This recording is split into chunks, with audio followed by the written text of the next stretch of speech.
ønsker jeg hjertelig velkommen dere til Althea kurs- og behandlingssenter som ligger her på Rolse i Fredrikstad. Og jeg synes det så spennende at jeg har fått besøk av dere her nå som skal komme og se om vi kan finne noen aktiviteter her nå på natterstid. Her jo en plass hvor det har vært mye mediumskap og kurs og aktivitet fra den andre siden nå. I over 15 år har jo vi vært her. Og det klart at jeg opplever jo det at den plassen her finner energiene veien sin hjem, og alle som kommer inn dørene her har jo med seg mange energier på besøk. Så jeg, som sagt, driver den plassen her, og har også Heidis univers på nettet, og driver rundt og har åndelige aftener, reiser til Europa på heksejakt og renser energi der nede, og et veldig godt bevis på at det mye som finnes mellom himmel og jord.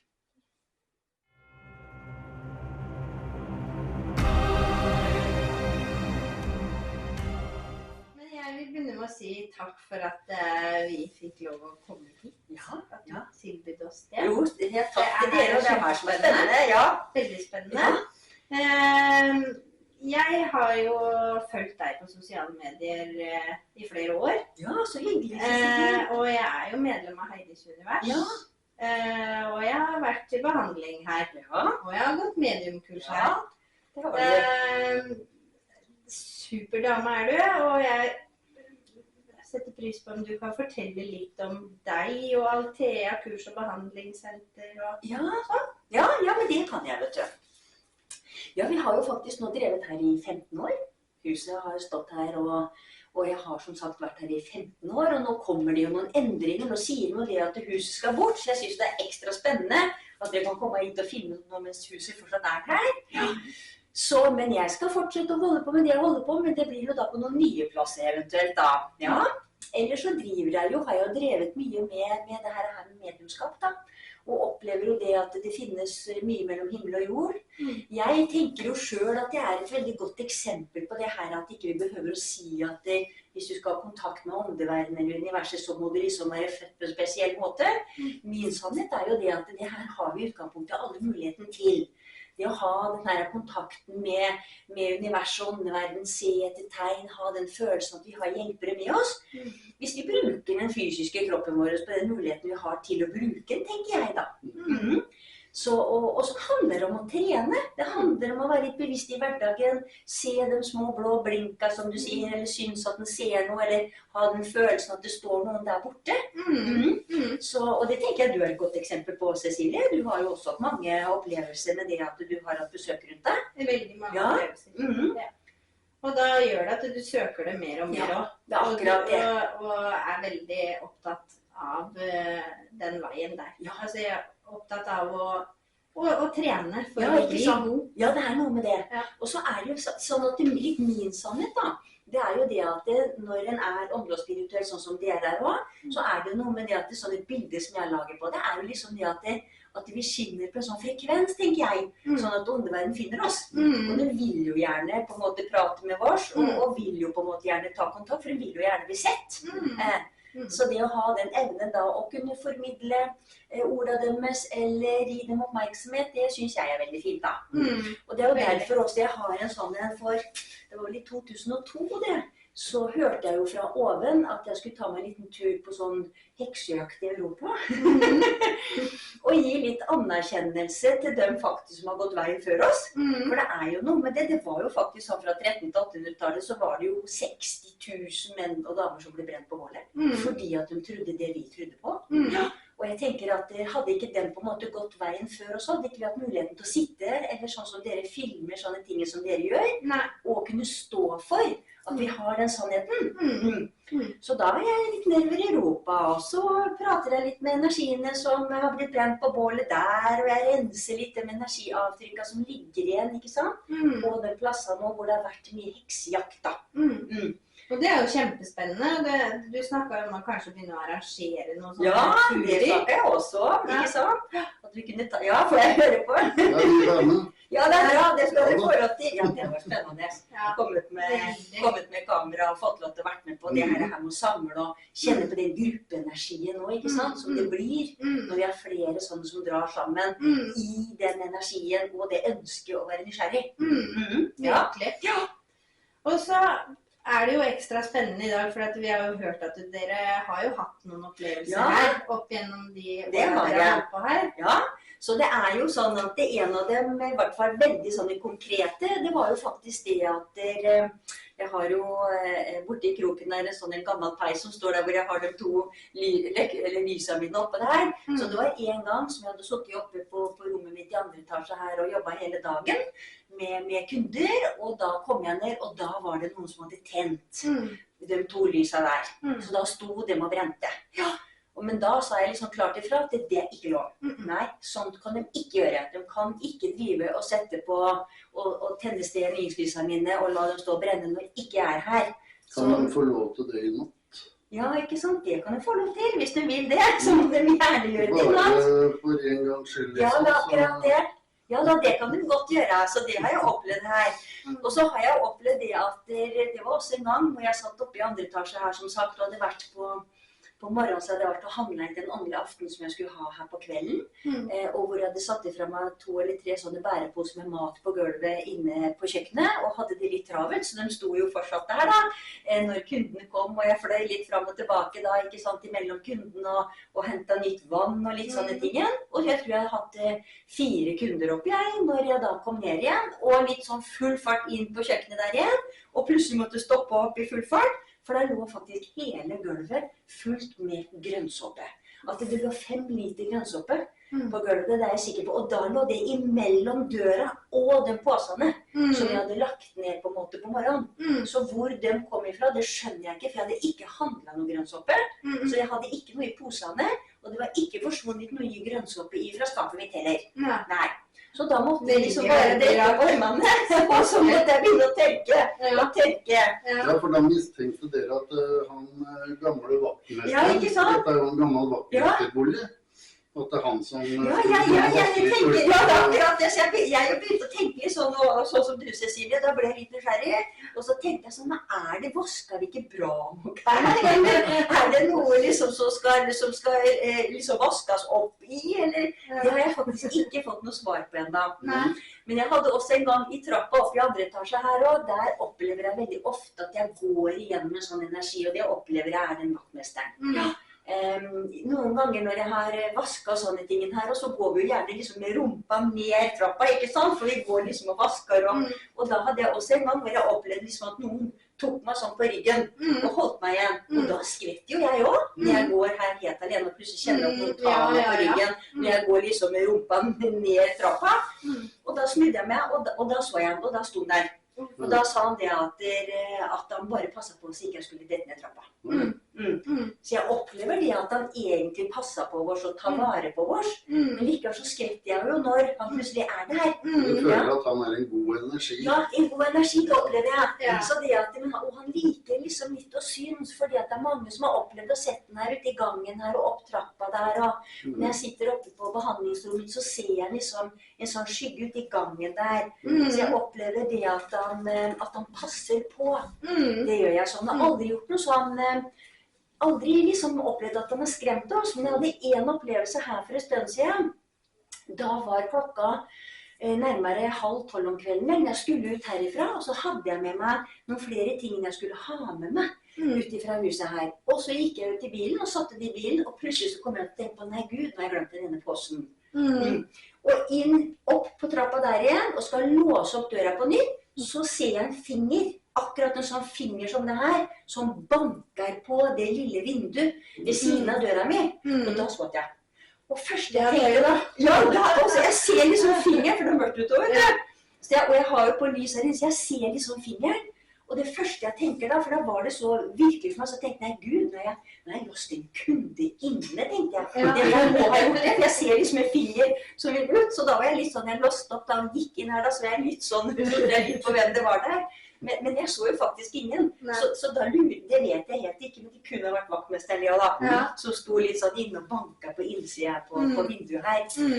Så det jo noen sånne opplevelser vi har hatt, og klokka 11 faktisk noen ganger, når jeg har vært der, på kvelden, så det en klokke som har begynt å slå seg på oppe på det ene behandlingsrommet, og når jeg kommer inn I rommet, så stopper den. Så det også skal bli spennende å se hva det skjer I kveld eventuelt. For at det har jeg opplevd at den noen ganger, så står den og så slår seg på, så kommer den i rommet, og så stopper den. Ja. Jeg vet ikke hvorfor, men det har skjedd noen ganger. Det blir spennende. Ja. Og så når du har hatt kurser og sånn her, så det vel ganske mange som kanskje har observert og reagert på ting, eller? Ja, da hadde jeg blant annet en dame som sto her inne i stua her, og sto faktisk her og pratet, og da var vi jo vi var vel 10-12 stykken her i stua, og så plutselig så alle at det kom en fjør ifra taket her, og så tar liksom dama bare ut hånda, og så lander det en fjør oppi handa hennes. Og hvor kommer den fra, hvor kommer den fra? Ja. Helt utrolig. Og jeg opplever veldig ofte, som sagt, at selv om folk skrur telefonen sin, både skrur den av og har den på lydløs, så ringer telefonen deres. Og vi har til og med opplevd at telefoner har speilvensa. På noen slags måte, så det akkurat som liksom bildet foran blir sånn motsatt. Ja. Og så det jo stadig vekk selvfølgelig at det blinker i lys her og sånne type ting. Det skjer jo ofte. Og at det liksom lyder i huset. Ja, det som... Ja, det blir spennende det her, altså. Ja, det akkurat det. Så det jo litt sånn at jeg har fått prøvd å invitere, som jeg sier, alle mine hjelpere, og så har jeg tenkt, har jeg lyst til å vise dere fram nå, så må dere komme.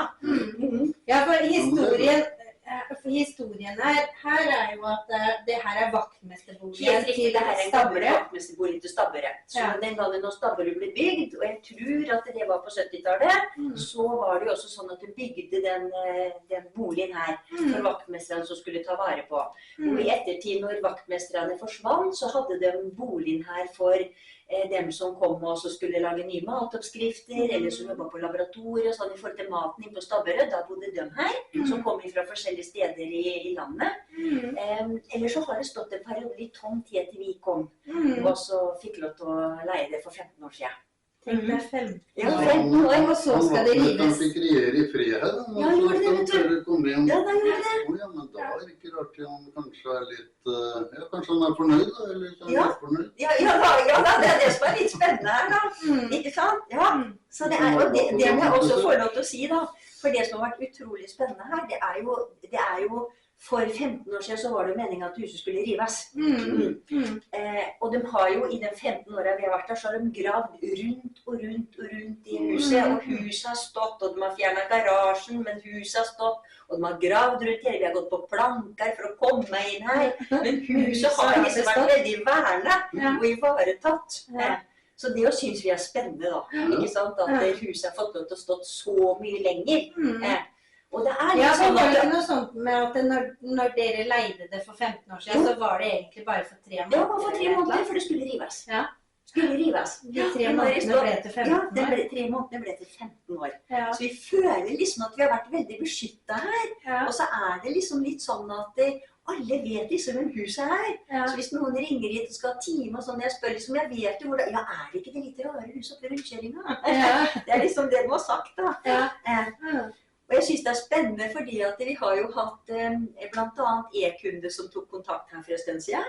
Hun fortalte det ut at det for hver gang hun kjørte forbi Altea-huset, så begynte vinduspusserne hennes å slå seg på bilen. Oi! Og så kom hun rett litt oppe, og så slo de seg igjen. Da må det være en grunn til at det huset har forstått. Ja, det var akkurat det, og det skjedde så mange ganger. Skal ikke se bort ifra at du kanskje unngår den der rivingen. Ja, det godt hende det. Og da fortalte hun meg det at til slutt så fant ut det at det må vel bety at det et eller annet jeg skal se klarere da, sier hun. Ja. Ettersom bilen forteller meg liksom at han pusser rutene sine.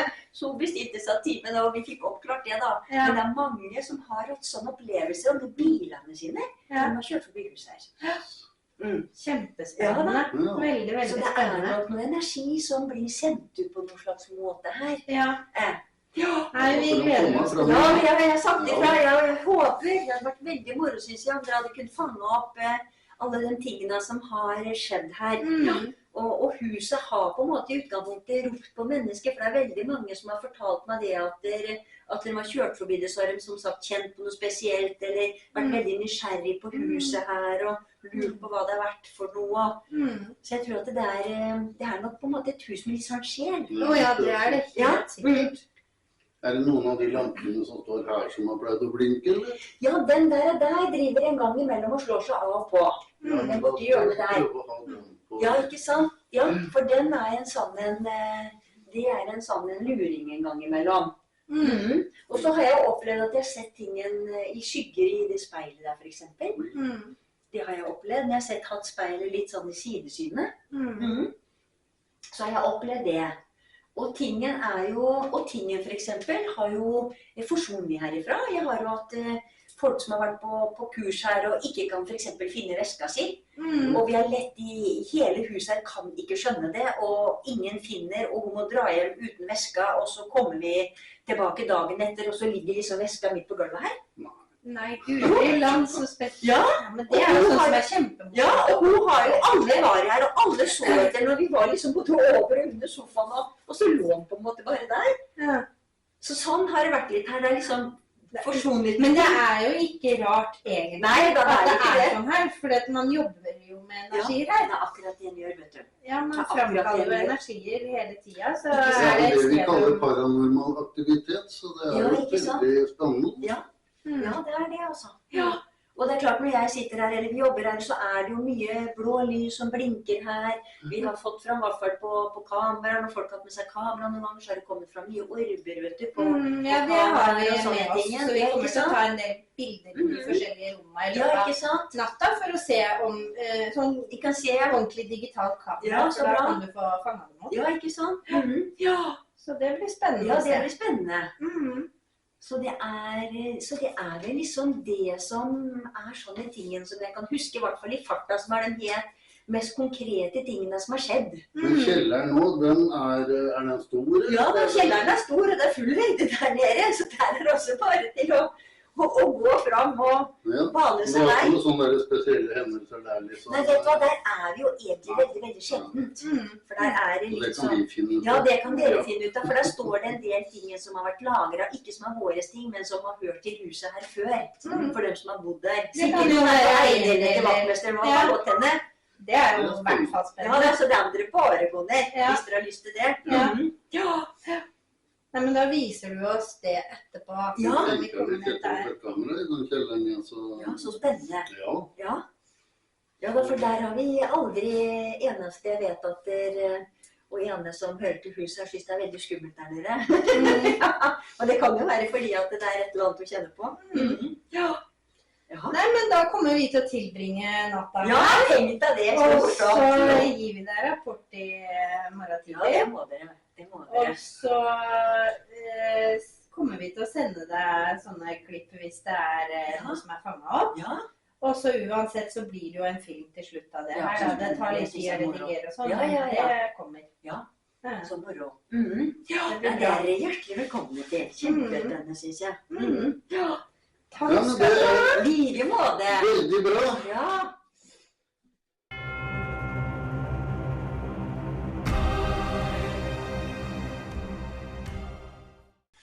Ja, da klokka straks 10:11 på kvelden, og vi klare for en natt her på Althea kurs- og behandlingssenter. Gamle vaktmesterboligen. Ja. Som dere hørte tidligere i intervjuet med Heidi, så har det skjedd en del ting her. Og vi her for å teste ut med apparater og filme og se hva vi kan få inn ved å tilbringe en natt her. Det blir veldig spennende. Er vi klare? Yes. Da slår vi alt som av lys, og så begynner vi. Ja. Det gjør vi. Så kan vi sette den her. Så setter vi den her.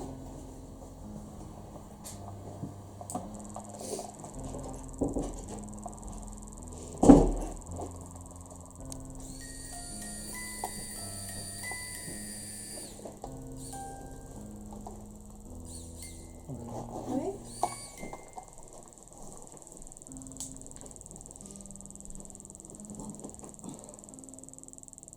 Hvis vi har noen med oss her nå, så gå til et av de apparatene som lyser. Eller gå til den der borte, så vil den spille musikk. Da får vi en kjempebekreftelse på at vi har besøk fra åndeverdenen her.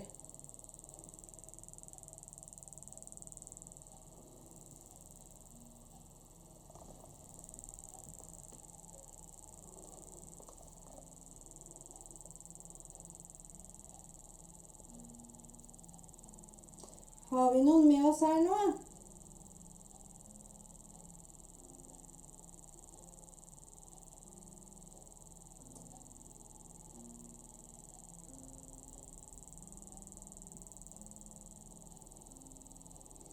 Er vaktmesteren på besøk i det huset her?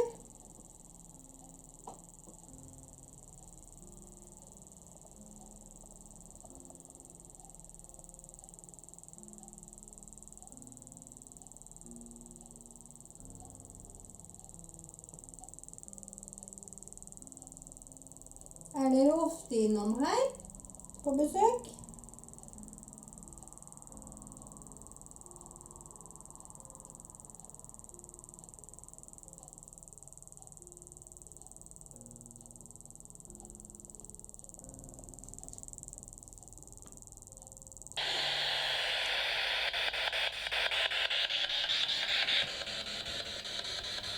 Og du har noen bak oss. Og du har noen bak deg i gangen bak oss.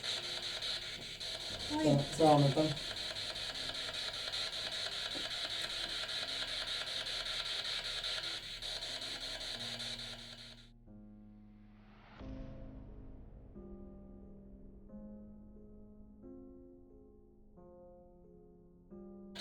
Hvis jeg har noen bak meg her nå, så ta meg på skulderen.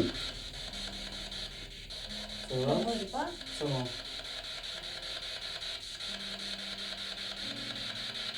Veldig synlig. Det var veldig synlig. Faktisk. Kan du si hva du heter?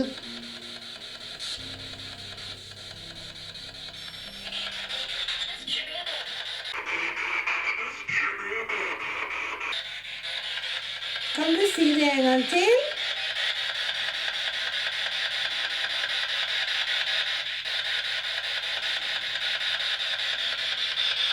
Er det noen her nå som ønsker kontakt med oss? Hvem er det som har behandlinger på det rommet her? Kan du gjenta det?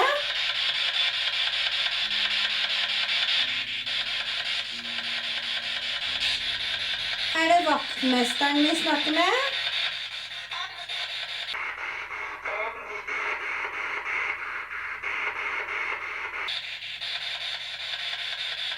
Hva syns du om at dette huset skal rives?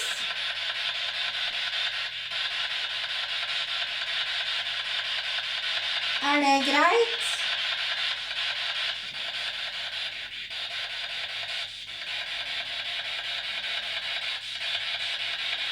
Er det noen som har en beskjed til noen?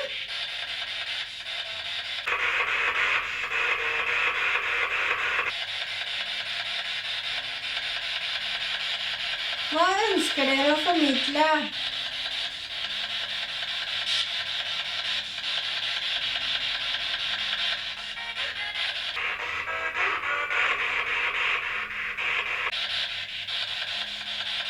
Kan du gjenta det?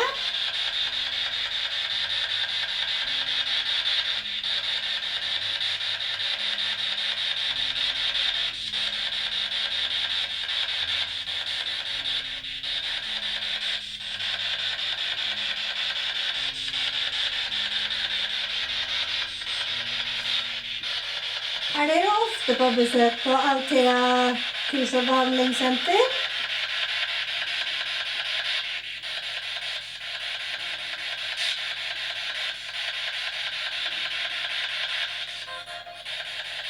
Du har noen med noen skikkelig nå, altså. Har vi noen med oss her ute i gangen?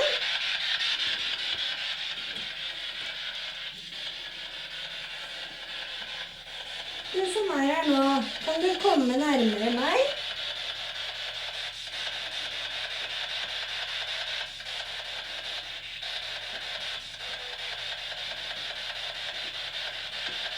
Gå til det grønne lyset, for da vil flere lamper lyse. Og det er en bekreftelse for oss.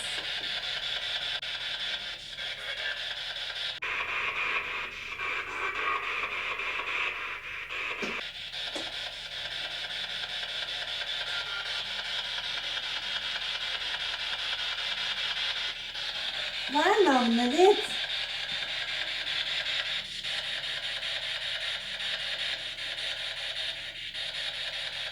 Har vi vaktmesteren med oss? Du vaktmesteren som bodde her på Råbekken. Savner du plassen?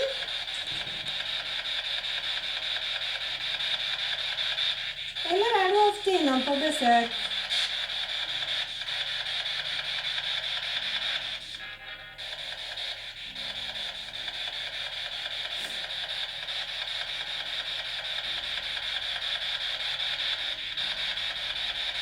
Har du gjort deg noen tanker om at huset skal rives?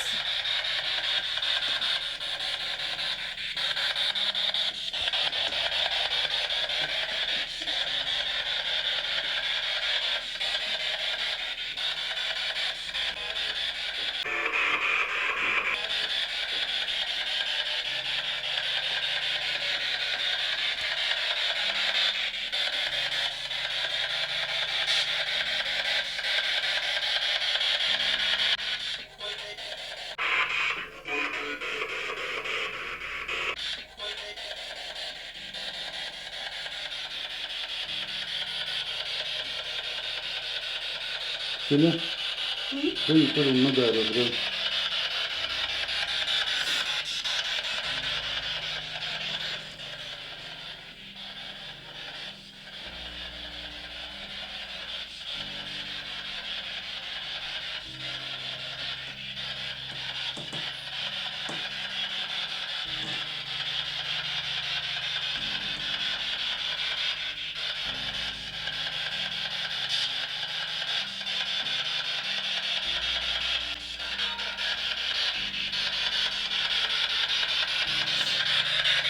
Er det greit at vi er her oppe?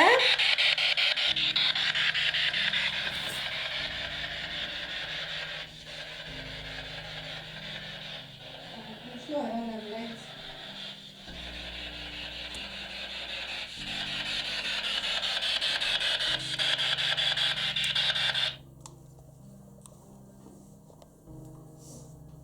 Nå har jeg lyst til å prøve noe. Sånn. Hva da? Kan du holde den?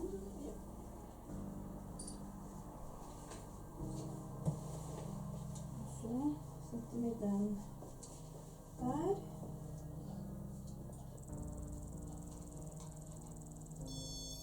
Så setter vi den her. Nå, dere, nå legger jeg meg på denne benken her.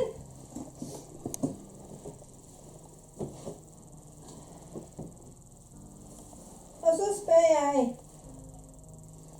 er det noen som har ligget på den benken her, som dere ønsker kontakt med? Vet dere hvem som holder behandlinger i dette rommet? Så gå til den musikkboksen foran meg, eller til den på gulvet, eller på den her.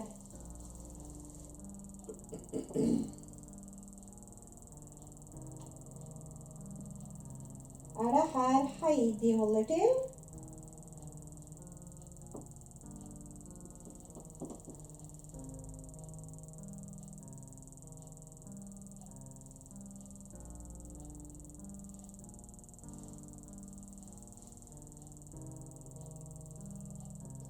Hvis vi har noen med oss her nå, så gå til et av apparatene.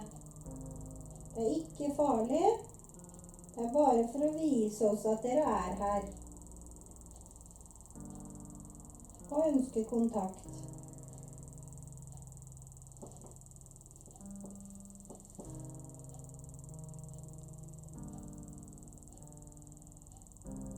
Kan du få den til å blinke gult?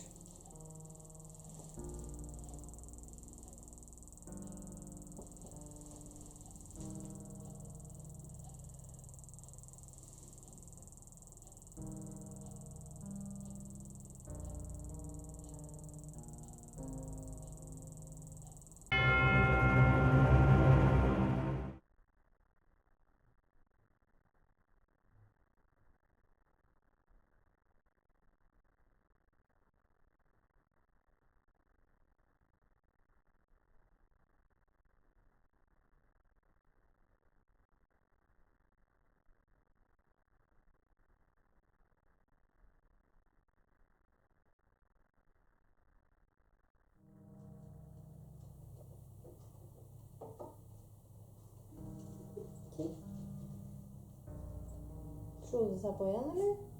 Ja. Så kameraet slo seg av seg selv. Og det er spesielt.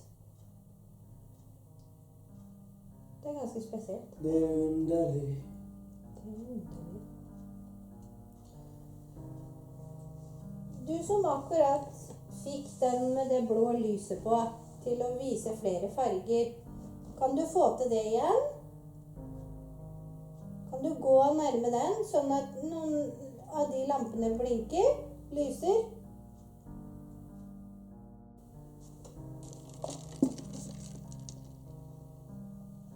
Hvor da er den over? Nei, bare dra fingeren over til venstre. Sånn. Ja, mye bedre.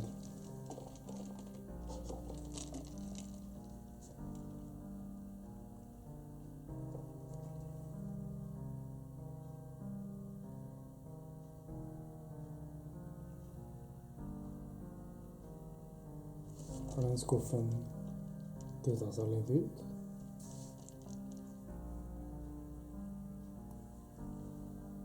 Var den sånn? Ja. Ser ut som det er klær som stikker ut her.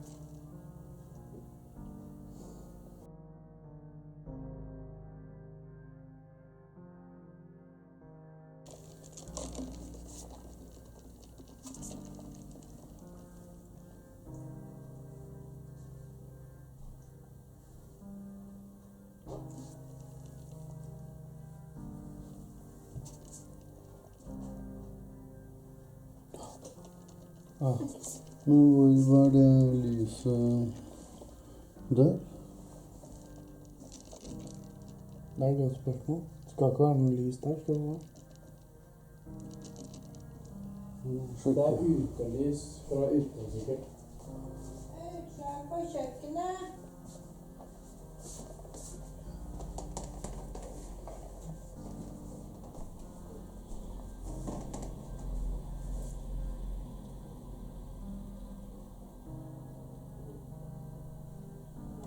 Det skal ikke være noe strøm den reagerer Ja, på se her. ned på ovnen nå. Her er ovnen. Ja, men ikke her oppe. Nei, det var litt rart.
Kjenner du det?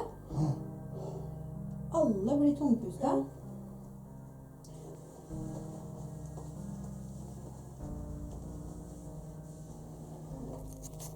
Eller at du ikke er like flink til å rense, ikke sant? Da kan du kjenne selv at å gå inn i 2 leiligheter kan ha så stor forskjell.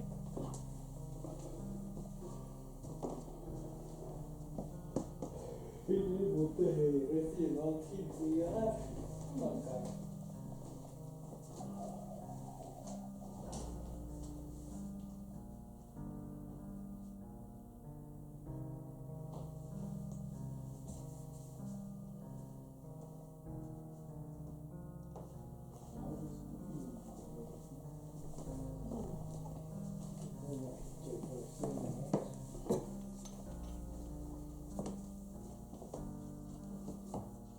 Ikke? Ja. Ta det her litt. Vi prøver å filme det.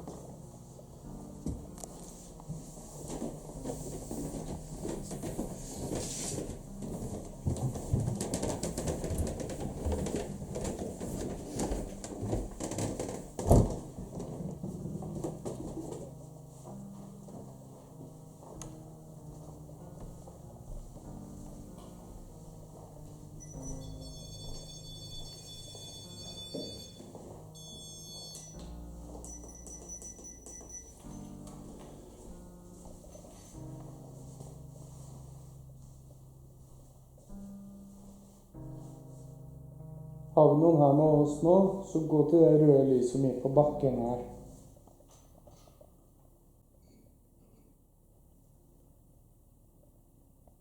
What in the hell var det for en lyd? Hva var det?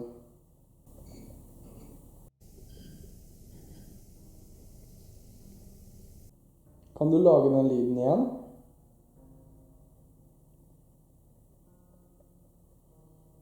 Lag den lyden en gang til.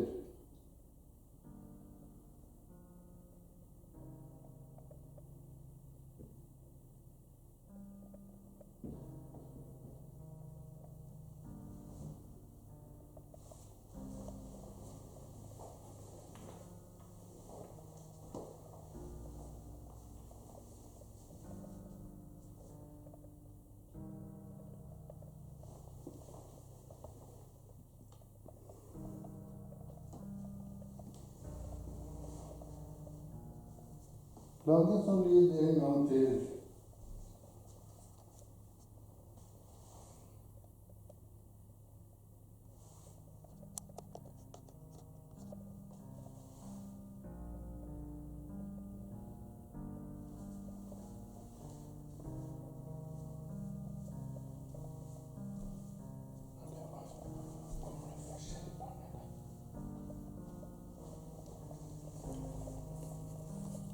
La den stå der, og så...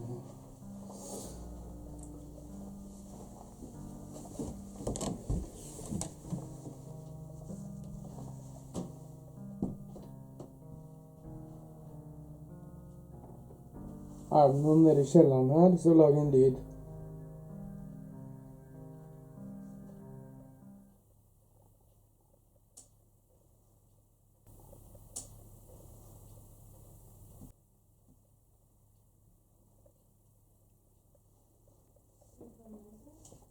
Kan du lage en høy lyd nede i kjelleren her? Litt vanskelig nå. Litt vanskelig nå.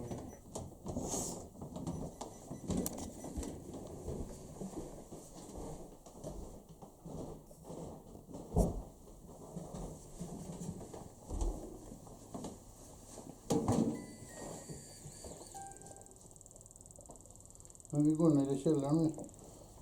Gå først ut. Ok. Ok. Ok. Klart signal her. Du står ved siden av en elektrisk boks eller noe, gjør du ikke? Nei, det er parafin, så det er ikke elektrisk. Ok. Da har vi Da har vi kommet. noen som går foran oss.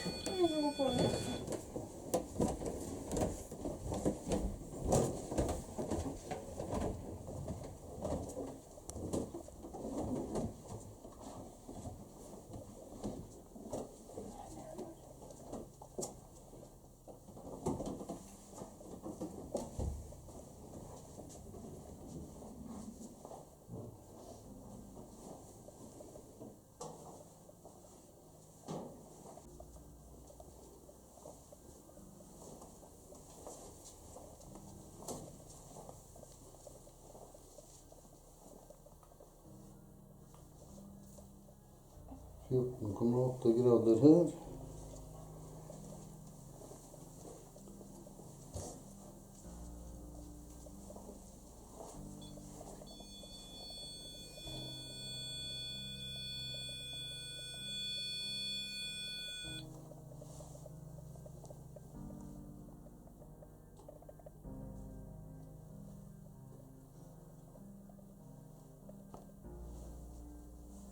Du må gå ordentlig inn i rommet.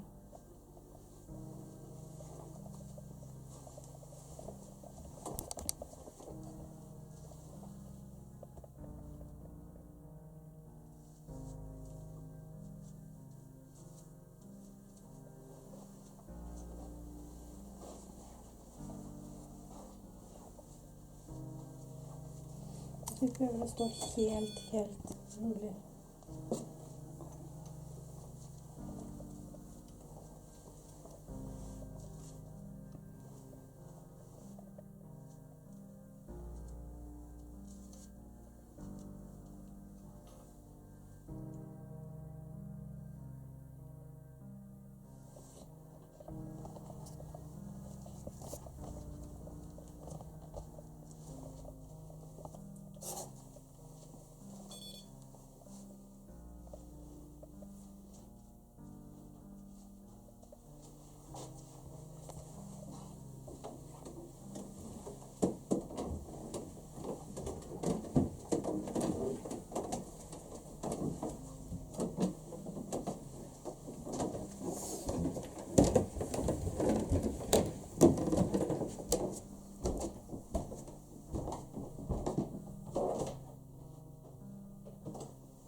Jeg følte jeg var mest oppe. Ja. Her går det opp. Jeg får så vidt ta med den.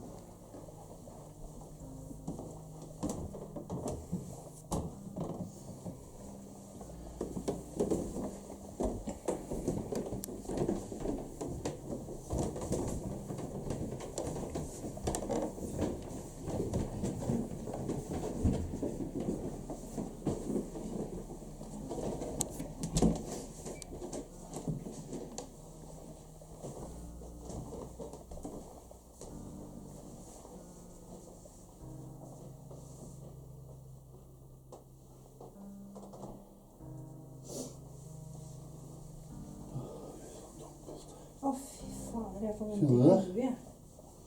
Så foreslår jeg at vi er helt dønn rolige.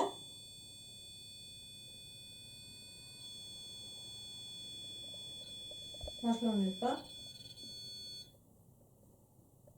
Det er et godt spørsmål. Det var i hvert fall noen som følte etter meg. Du fikk utslag fra trappa nedover hele veien, du.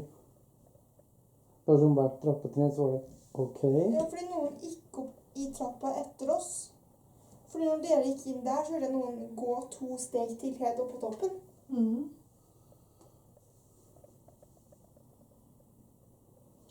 Nå er vi helt rolig, og så hører vi etter.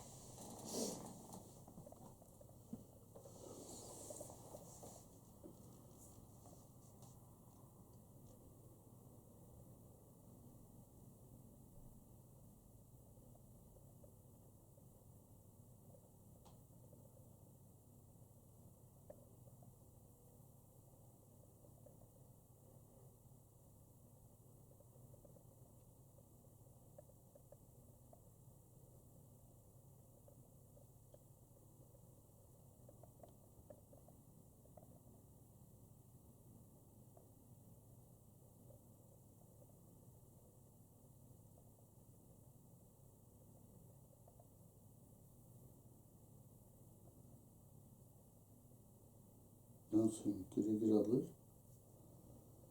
Kjenner vi noe som kommer inn her til?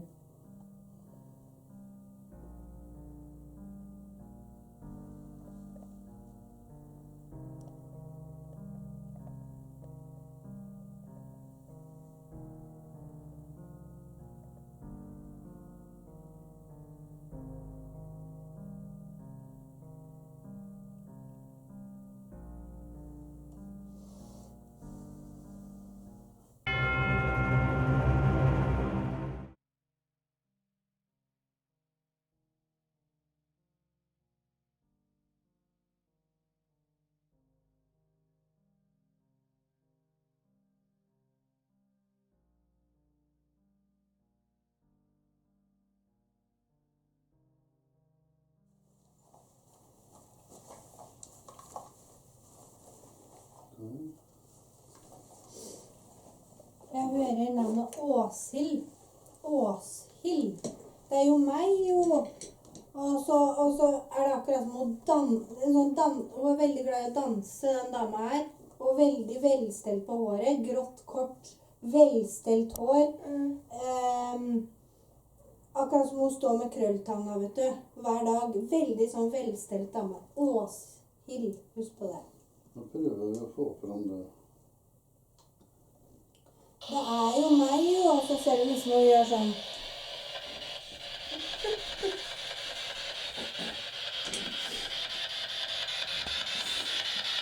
Åshild, er du her med oss nå?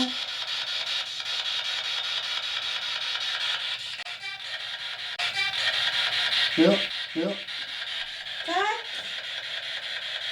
Kan du danse for oss?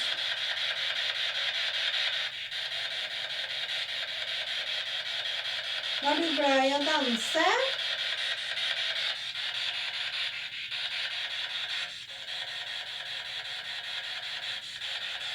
Er du her nå?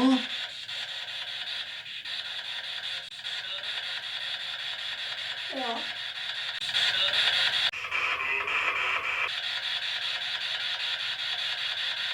Er det noen du ønsker kontakt med?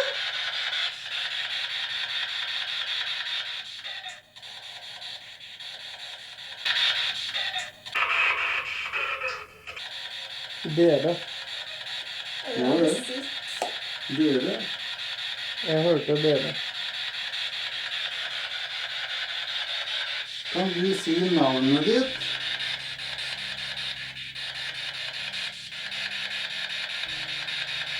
Du er ute veldig sånn sprudlende glad. Stemmer det?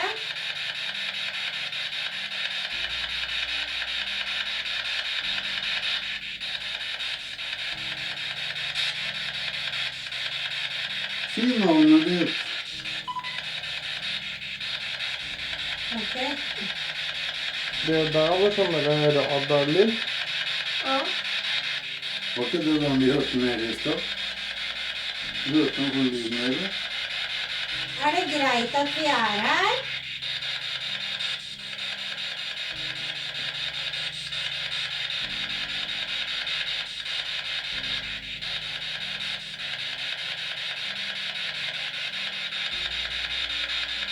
Si hva du heter.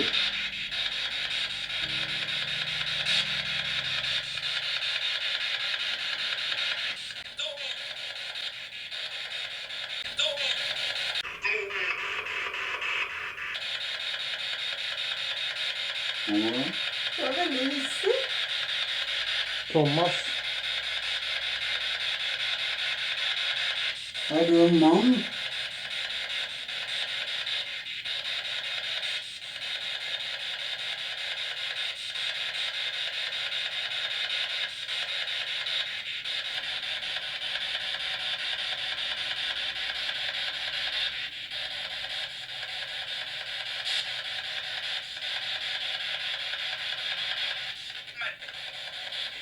Det merker du, Eva. Ja.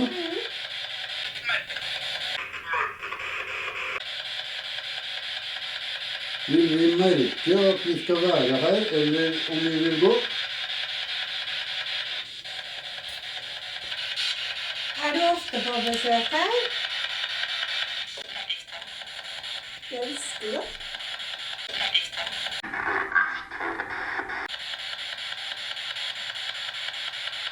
Trodde det var Fredrikstad.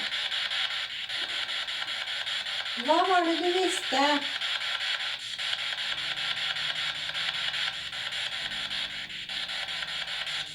Visste du at vi kom hit i dag?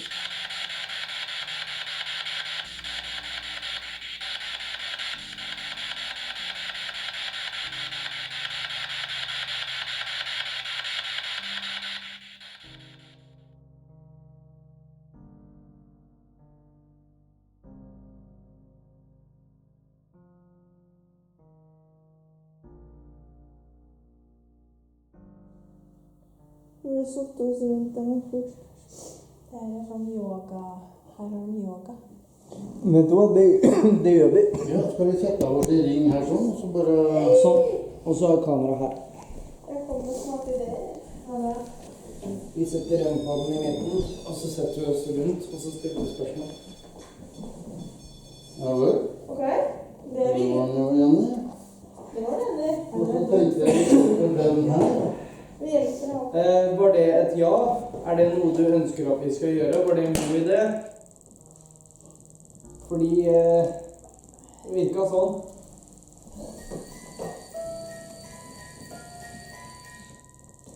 Har vi rempodden i sikte nå? Nei, du må flytte beinet ditt til og sånn. Der.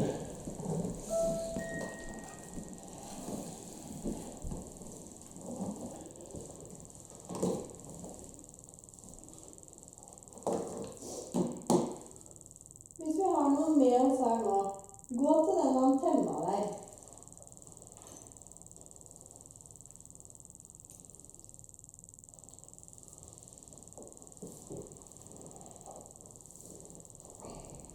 Så går til den antenna, så vil den lage en lyd.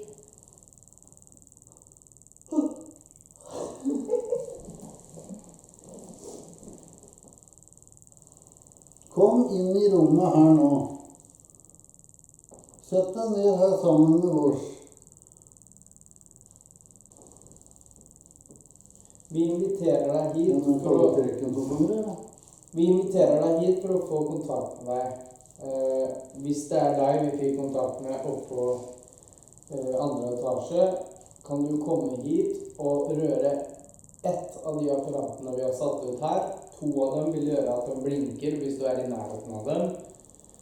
Den i midten, den røde, den vil pipe hvis du tar på den antenna. De ballene som ligger her vil begynne å blinke de også hvis du er i nærheten av dem, eller rører dem. Kan du ta på noe som helst her?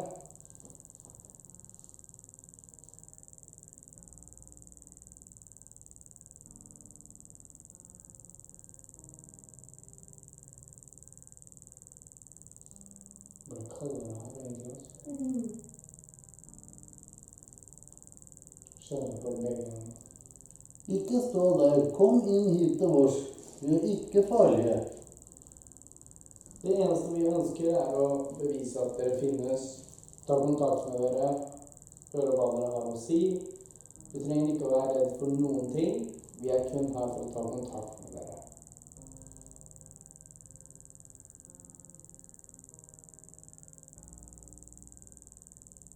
Vi vet at dere er her, så det er bare å komme inn hit til oss.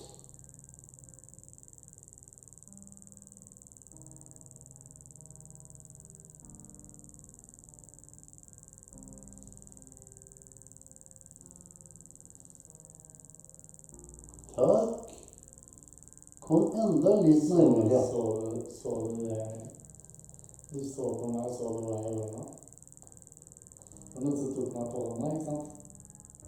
Og så sa jeg ingenting, jeg bare gestura sånn, gå dit, ta på det, og så begynte jeg å like. Kom enda nærmere inn hit. Det kommer dere til å fange på. Kom og så ta på det grønne lyset der. Gå til den her. Nå tar jeg et bilde ut mot der vi føler at du står. Hvis du ønsker at vi skal se deg, hvis du har lyst til å gjøre deg kjent, Ta. så Sånn, ja. Kom nærmere. Kom nærmere det lyset. kom foran kamera der det blinker nå, hvis du ønsker å bli sett. Sett deg ned her ved siden av meg. Men den slår ikke ut når du dunker i... Nei, det skal bare så mye til før den slår ut, altså. Du kjenner veldig trekk på høyre siden her, altså. Takk. Kom enda litt nærmere. Så kan den lage lyd. Nå klarer vi å få til den. Kom til den her, eller den rempodden i midten. Den er ikke farlig, den lager bare en sånn lyd. Oi, takk. Takk. Få den til å lage lyd også. Klarer dere å få de andre andre apparatene til å slå ut på samme måte, så er vi kjempetakknemlige for det.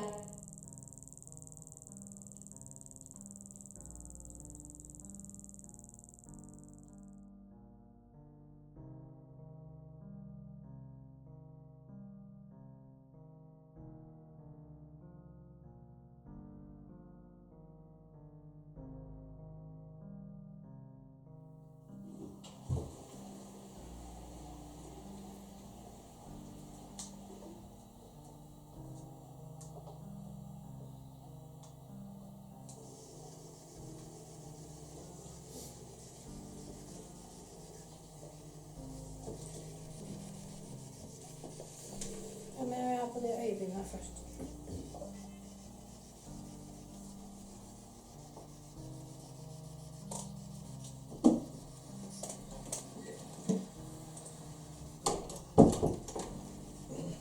Masse lyd.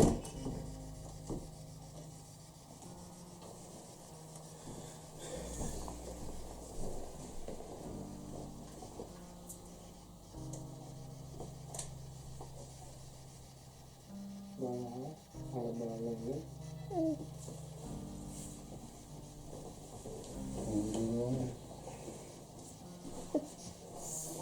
Nå slår vi av.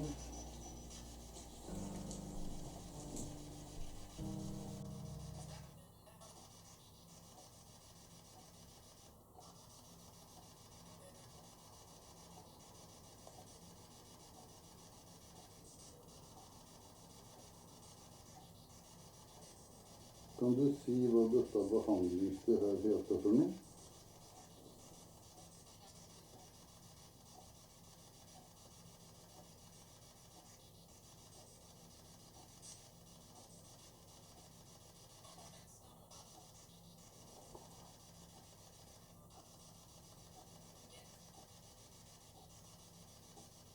Jens? Er det ikke meningen at du skal si ting høyt?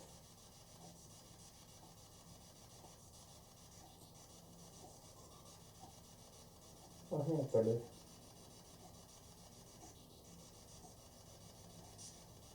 Kan du si navnet på oss som sitter der sånn?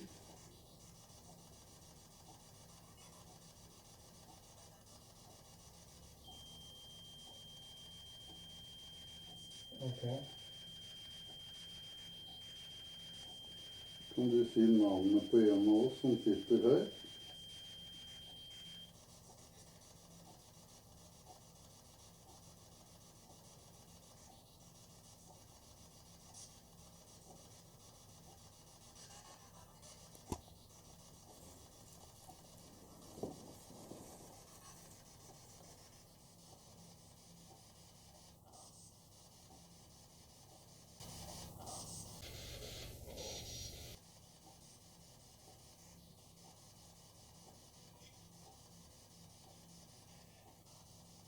Er du her med oss nå?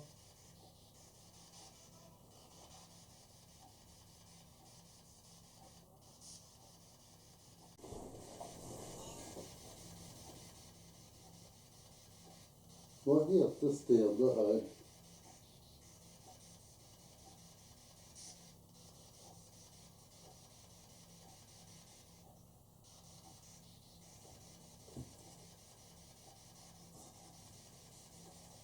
Er det en mann eller dame som er her?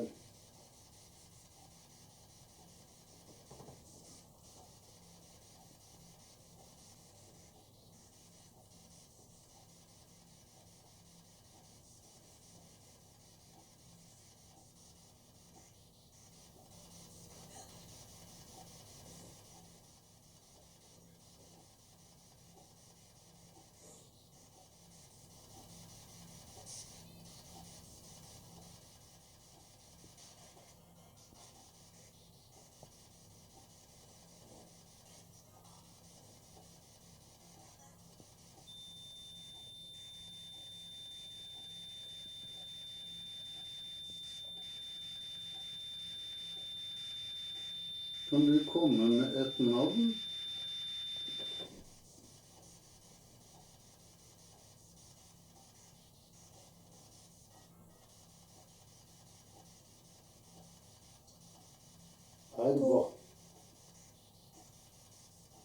Er vaktmesteren som bodde i det huset her? Har du fått med deg? Vet om noe. Ja, men da prøver vi nestemann. Ja, nestemann. Du, Er jeg nestemann? ja.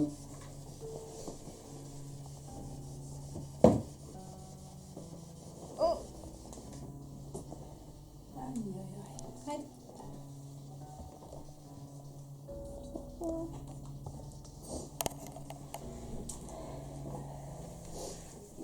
Hallo?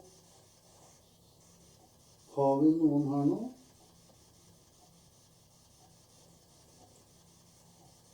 Er det en mann eller dame?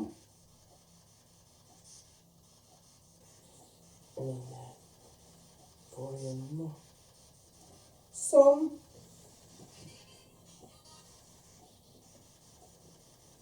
Noe på det hele tatt. Var det ikke gått ned i kjelleren av det? Hva er navnet ditt?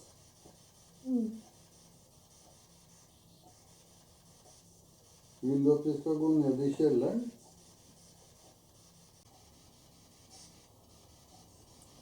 dato.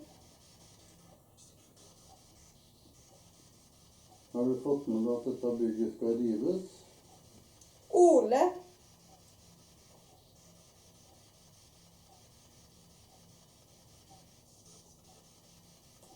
Er det du som er vaktmesteren som bodde her? Heter du Ole?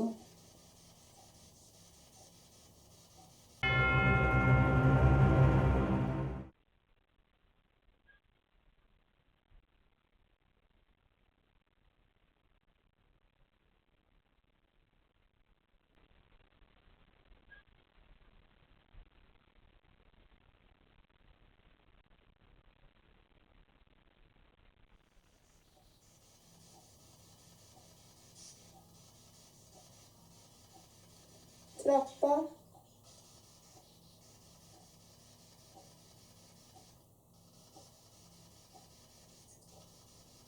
Kan du komme opp hit til oss hvis du er nede? Bruk trappa. Kom.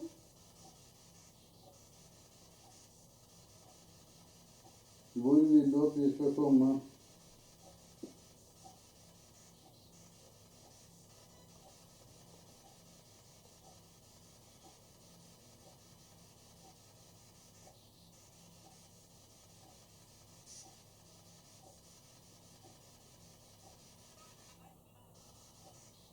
Jeg vet ikke hvem det var.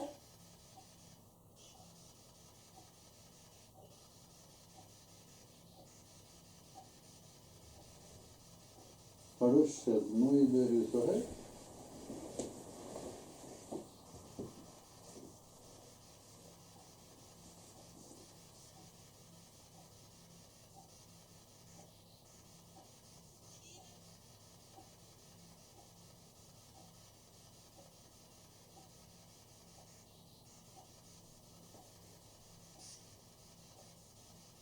Har det skjedd noe her som ikke noen vet om?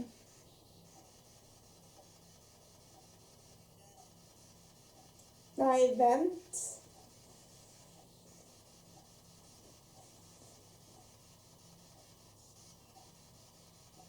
Hva skal vi vente på?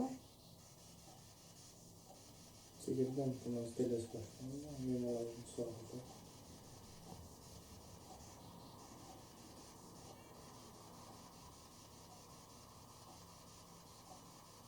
Jeg vil ikke. Hva er det du ikke vil?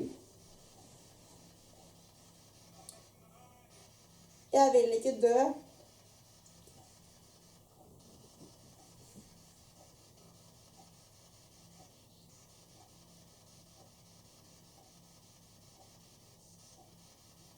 Kommer du til å dø?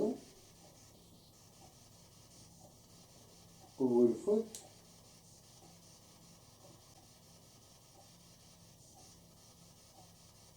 Cecilie. Svare på ting vi har spurt om lenge. Det var en mann som sa Cecilie. Ja, det er meg.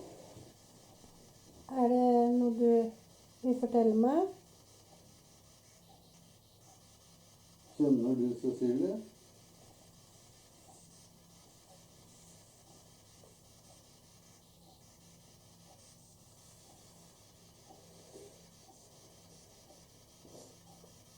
Kan du si navnet ditt da?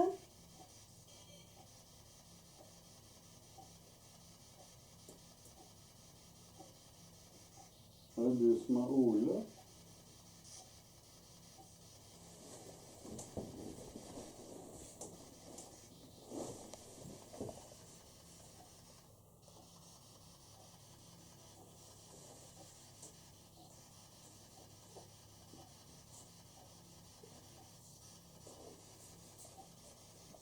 Hvem er det som sa navnet Cecilie? Snu dere.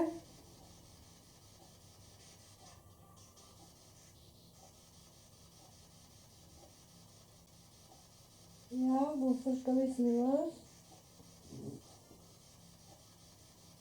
Er det noe spesielt vi skal se?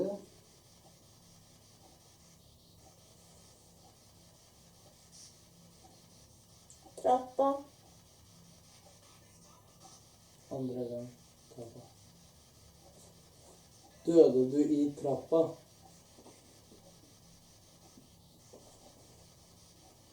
Hva er det med trappa? Har du en beskjed til Cecilie? Skummelt.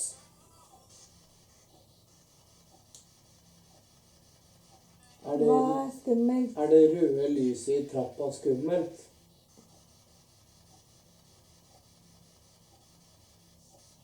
Det er ikke noe som er farlig. Det er bare å gå forbi det.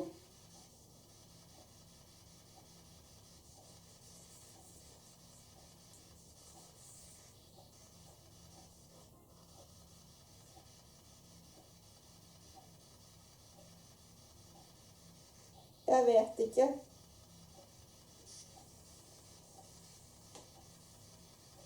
Vi kan forsikre deg om at ikke det er noe skummelt. Vi er ikke farlige. Vi er ikke noe å være redd for. Snakke med deg, vite at du er der. Stille. Ti stille, Mikael. Syns du det er stille her?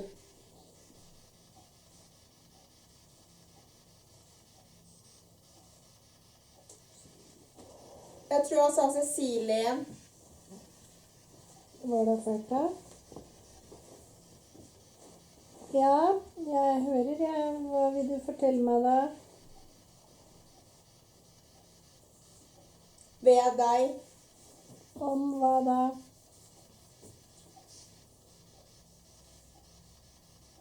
Snill.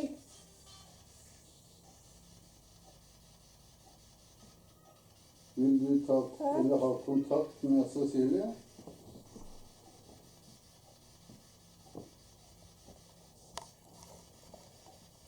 Nå begynner det. Hva begynner nå?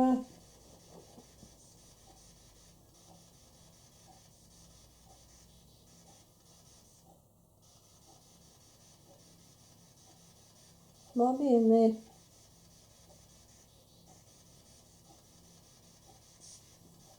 Vi går ned og prøver.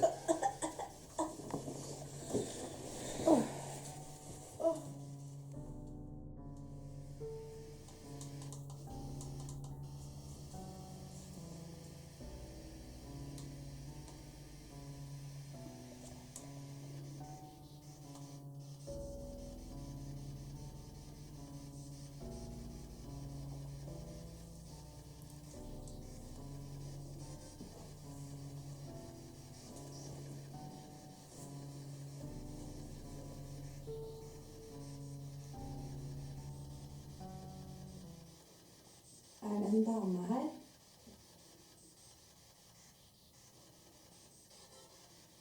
Ja.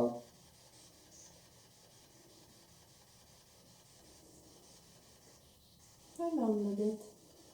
Ja.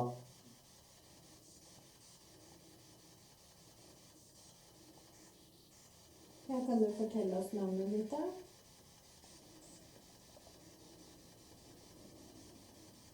Er du mann eller dame?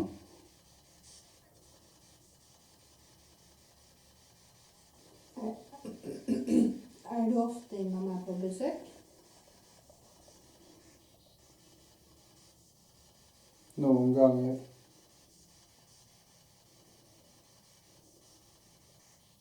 Synes du det er koselig å være her?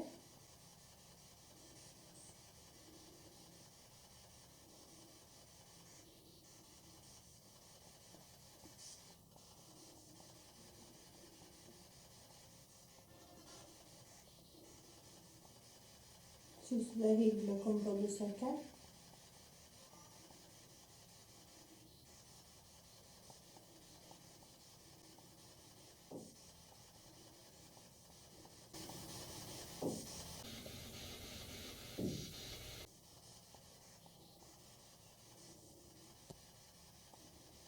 Hva synes du om at dette huset skal rives? Er det greit at vi er her?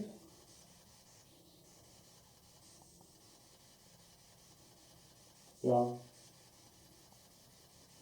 Takk.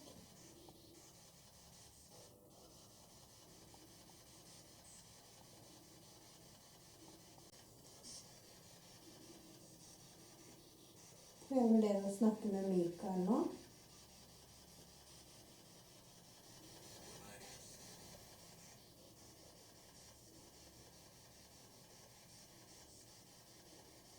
Hvem driver dette stedet her?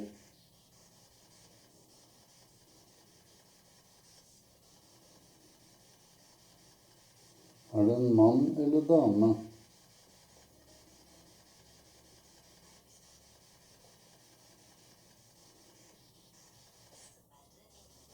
Dessverre.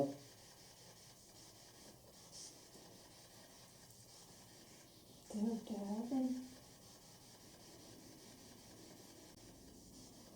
Hvem hører til i det huset her nå? Jeg vet ikke.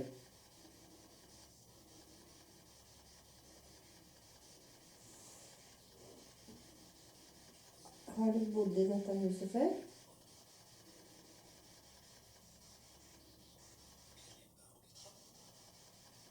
Begynner dere å bli trøtt? Ja, litt rann. Det er sant. Men har du bodd i dette huset før?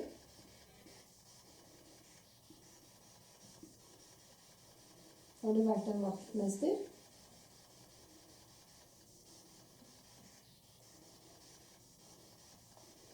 Kan du gjøre deg til kjenne ved å dunke i gulvet?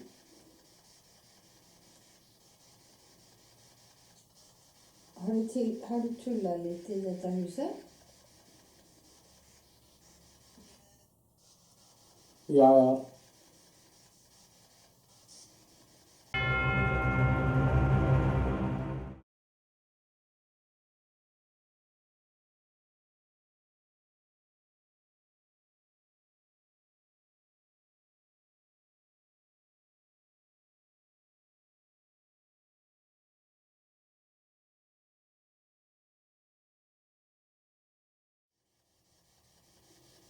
Har du et navn? Ja. Kan du si hva navnet ditt er? Har du fått med deg at huset skal rives?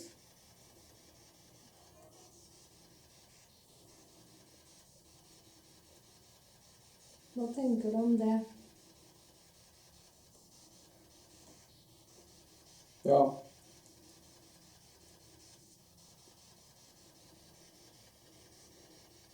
Hva tenker du om at det skal rives?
Kan du vise meg at du er her nå?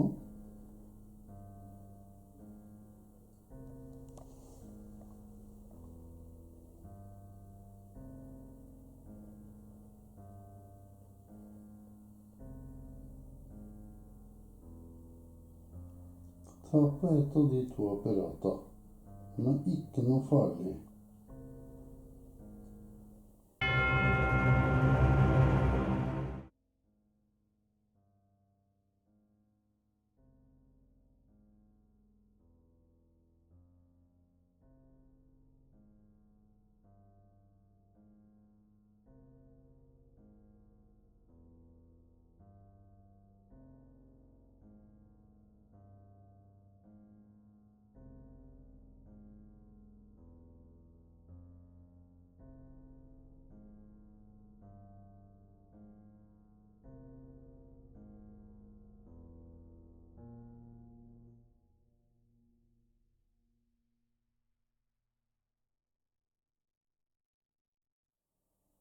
Ta av min energi og få de til å lage lyd og lys.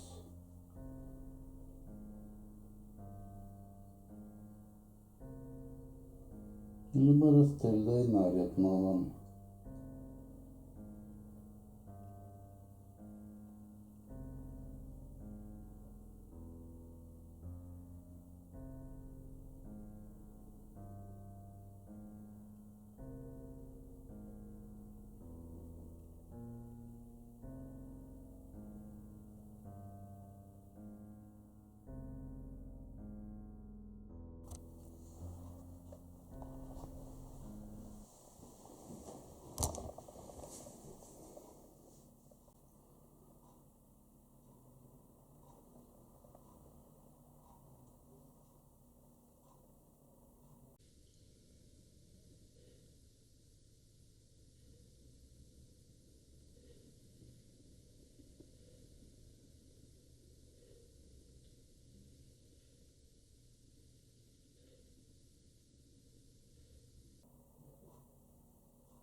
Er det noen med meg inne på det rommet her nå?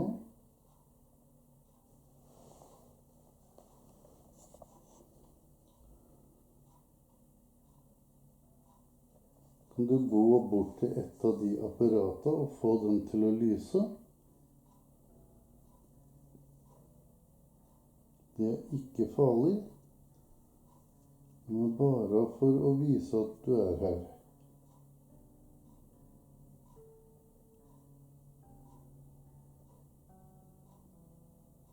Gå bort til et av de apparatene og få dem til å lyse, så vet jeg at du er her.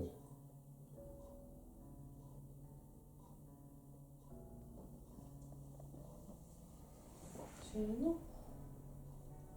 Nei. Er det noe aktivitet? En 360 gikk en halv runde. Ja. Den med rødt lys, den kan du få til å lage lyd. Og den med blått lys kan du få til å lage mange forskjellige farger. Gå bort til en av dem.